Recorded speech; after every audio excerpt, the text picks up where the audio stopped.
الرحمن الرحیم صلی اللہ علیہ حبیب سیدنا محمد وآلہ وسلم۔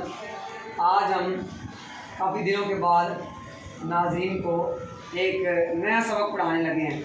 آپ تو پڑھیں گے لیکن ناظرین بھی سنیں گے اور پڑھیں گے کہ کیا فرق ہے آج کے دو لفظوں میں۔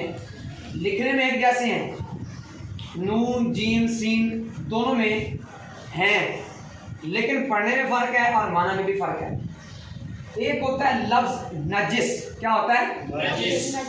نجس کا مطلب ہے غیر طاہر، مطلب ناپاک۔ جیسے کپڑے ہیں، پہلے پاک ہیں، ان پہ گندگی لگتا ہے، یہ کپڑے ناپاک ہو گئے۔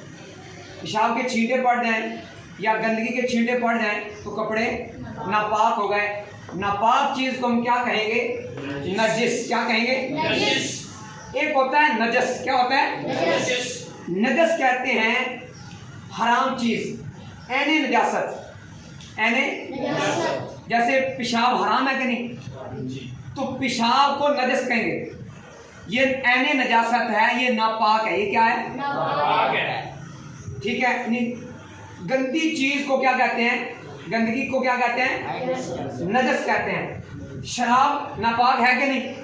شراب کے لیے اگر کوئی بولے کہ یہ شراب نجس ہے یا نجس ہے، شراب خود نجس ہے۔ کیا ہے؟ نجس۔ لیکن جس پر لگ جائے اس کو نجس کر دیتی ہے۔ جس پر اس کو خود کیا ہے؟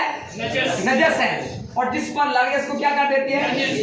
اسی طرح پیشاب، یہ کیا ہے؟ نجس ہے، خود کیا ہے؟ تو جس پر لگ جائے اس کو کیا کر دیتی ہے؟ آج کا یہ مختصر سبق ہے، امید ہے ناظرین سنیں گے اور خوش ہوں گے کہ ماشاءاللہ نجس اور نجس میں فرق کیا ہے۔